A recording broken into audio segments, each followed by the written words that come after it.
Yo guys, it's Scenthound here. Today we're going to be talking about Joop. Wow! There's a music running in my mind. Maybe I just get it out of the way. Writers Brothers. Oh, my love, my darling. Any of you guys familiar with that song? It's a 1960s song. Anyway, now that I got it out of my brain, maybe this perfume triggered some, I don't know, parts of my music area of the brain. Okay. So okay, now in Joop we are coming into those perfumes that are not supermarket level, not going up the higher chain of what are the higher chains there? We have Christian Dior, Chanel and the likes, okay, Prada and whatnot. So this is slightly on the lower scale, so it's perfect for the young go-getters, for the teenagers who want to have some brand but don't want to go too cheap, right, to the supermarket level. So this just falls into that place. The other guys cohorts at the back I've reviewed before. You guys can have a look at my video on those guys. For today, Joop, wow. First of all, it looks less juvenile. I think you agree compared to the others, right? Look at those guys behind. One is a Darth Vader in the middle, and then you got all the pink and green and all those things. This looks more sophisticated. This looks like a young executive type of a product. A guy wearing a tie, driving a BMW maybe, but BMW guys probably will go for Dior and stuff, right? Chanel, right?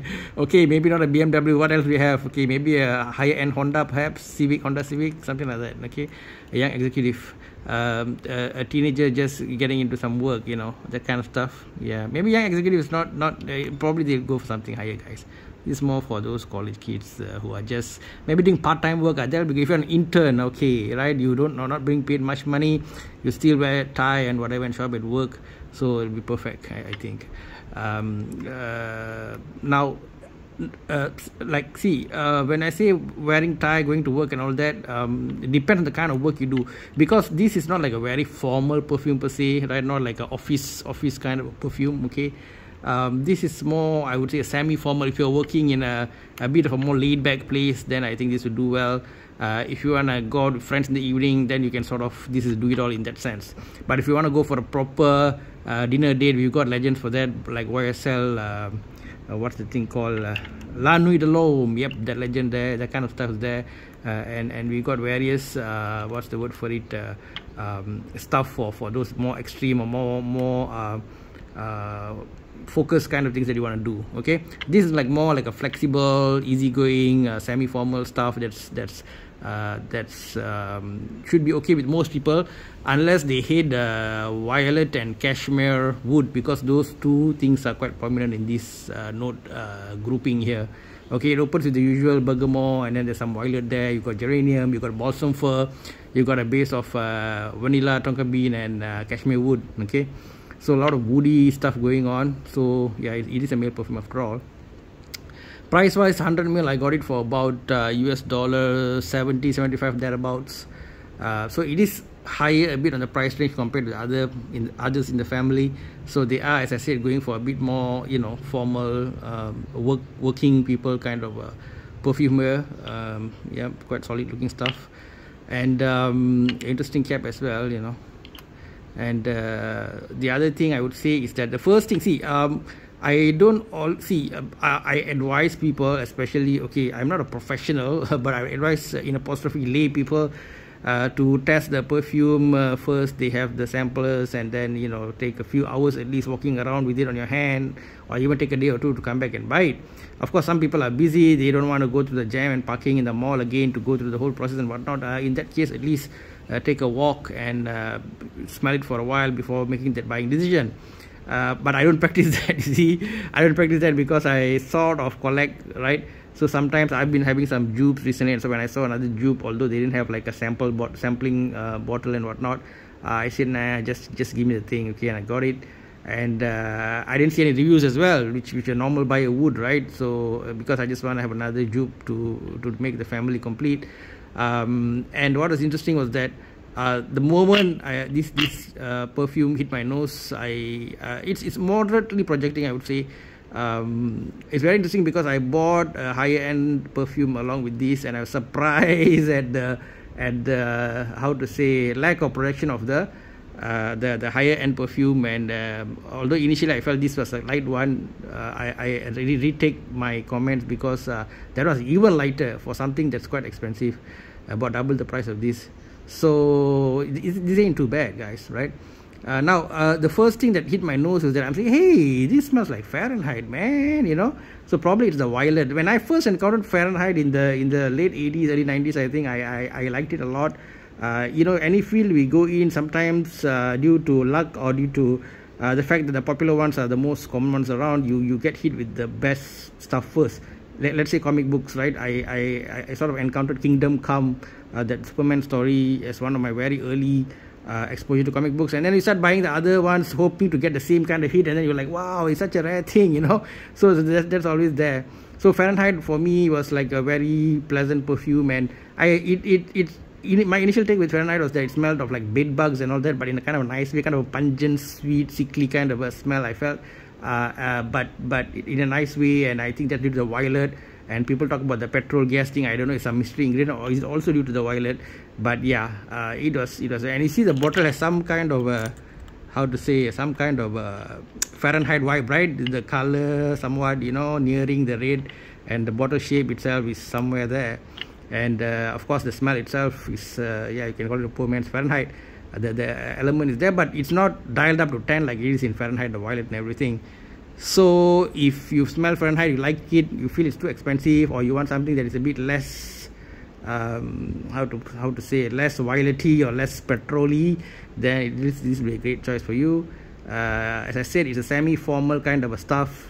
You might not want to wear it for more very like a wedding, or like a, you know, you're going for a formal meeting or going on a date. I wouldn't really recommend this. But if you just, you know, want to go for a less stressful situation, but just want to smell somewhat pleasant, you can just go for this. So initially I want to give it a 2.5 out of 5, but when I sort of compare it with the expensive stuff that I bought, I'm like, you know, come on, man, this does something better. All right. So I give it 3 out of 5. And the others in the family I've talked about before, the red, the Joker type ones, that one is very famous and very sweet and very radical style. They're going for that. And then you got this, which is more of a minty take on it. And Darth Vader behind there is the incensey one. Sometimes in the morning, weekends, I tend to do that to get because sometimes I do enjoy some incense and oud. But that's more for my personal, because I don't think those kind of notes do so well in like a, you know, social environment as such, depending, right? So I go for more personal use situation. And then there's the green, more woody stuff there, the Joop, the other Joop. And let me see if I can grab that expensive one. Yeah, this fellow here. I'll be doing a review in a bit on this, but yeah, this cost double, guys, 100 mils compared to that. And this is like so surprisingly light, because when I got a Mancera, my first Mancera was a red tobacco. It was like, wow, you know, it's like that times 2, you know, like a strong kind of you know, like somebody who's maybe a rich farmer, or somebody who's not a traditional executive kind of person who made it a big artist or what, you know. It's like that kind of in your face kind of smell. So I assumed that this being a niche brand which is price reasonable, would have all the perfumes would be smelling, projecting, and, you know, in your face kind of stuff. Because, you know, some people, they equate strength with quality and stuff, you know, like, yeah, I don't know if it's right or not, but, you know. And it's like music, right? Like something like Kenny G can be just as pleasant and as brilliant as something heavy like I don't know, death metal by who are all these heavy metal bands, you know, Iron Maiden and Sepultura and the Slayer and Death and all these bands, right? And all the Norwegian bands, all that sound so heavy. So you can just say that, oh, that thing is so heavy and loud, that's the best. And Kenny G, the light airy music, Air Supply, all these are just rubbish, right? They're just their own genre. So say maybe I have to go to sort of evolve my thinking that something that's expensive and whatnot, it not necessarily has to be strong, heavy in your face. It could just be a mild. It depends on the theme, and it depends on the nose of the perfume, what they're going for and all that, right? So I guess I'm just trying to convince myself for the money I spent on this. It's about 100 I think what, $140 something like that, something along that line. Yeah, 130 thereabouts. So I'll talk about this in another video, but yeah, so in context, definitely it's value for money, definitely projects a bit better, but maybe not so formal kind of a situation, right?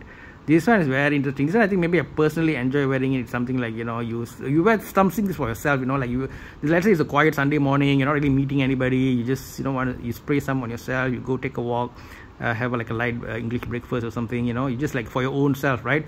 And then later on you might come shower and then go and meet friends and all. That's like the social thing. So this might go in that direction, I think. Very light perfume, man. What's happening? Okay guys, that's it from me, Scenthound this time.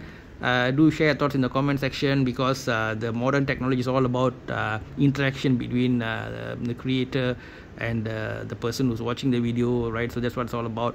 If you're just silent and all that, it's like a one way, it's like a more traditional kind of thing, right? So use the technology, comment, discuss, talk, and so we can have a good time in the fragrance community. Thank you guys, take care, bye bye, much love from Scenthound.